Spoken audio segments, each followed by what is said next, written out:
chapter 18. And after these things I saw another angel come down from heaven, having great power, and the earth was lightened with his glory. And he cried mightily with a strong voice, saying, Babylon the great is fallen, and is become the habitation of devils, and the hold of every foul spirit, and a cage of every unclean and hateful bird. For all nations have drunk of the wine of the wrath of her fornication, and the kings of the earth have committed fornication with her, and the merchants of the earth are waxed rich through the abundance of her delicacies.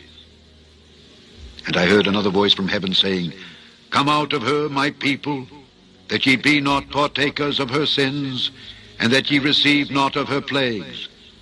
For her sins have reached unto heaven, and God hath remembered her iniquities.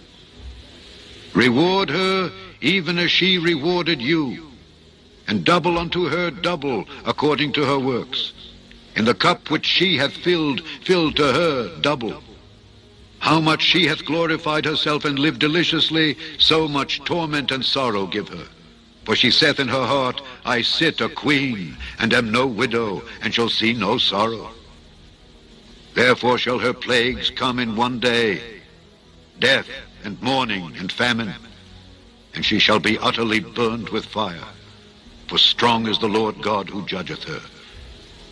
And the kings of the earth who have committed fornication and lived deliciously with her shall bewail her and lament for her when they shall see the smoke of her burning, standing afar off for the fear of her torment, saying, Alas, alas, that great city Babylon, that mighty city, for in 1 hour is thy judgment come.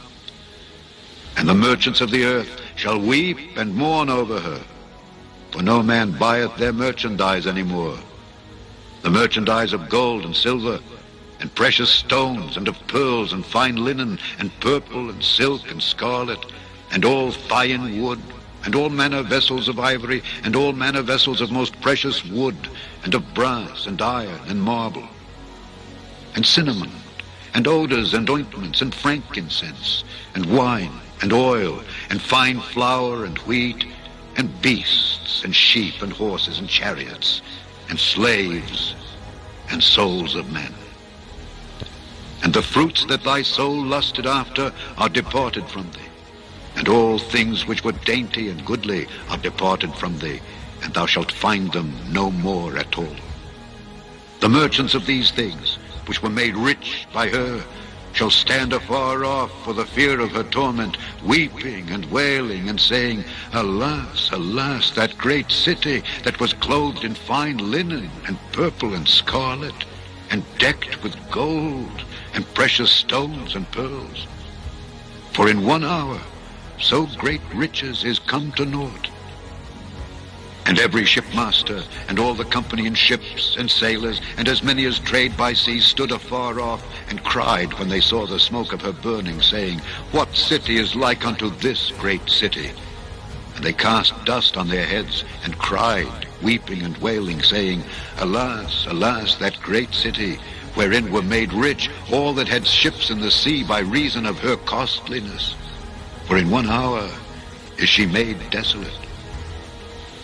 Rejoice over her, thou heaven, and ye holy apostles and prophets, for God hath avenged you on her. And a mighty angel took up a stone like a great millstone, and cast it into the sea, saying, Thus with violence shall that great city Babylon be thrown down, and shall be found no more at all. And the voice of harpers and musicians, and of pipers and trumpeters, shall be heard no more at all in thee. And no craftsman of whatsoever craft he be shall be found any more in thee. And the sound of a millstone shall be heard no more at all in thee. And the light of a candle shall shine no more at all in thee. And the voice of the bridegroom and of the bride shall be heard no more at all in thee. For thy merchants were the great men of the earth. For by thy sorceries were all nations deceived. And in her was found the blood of prophets, and of saints, and of all that were slain upon the earth.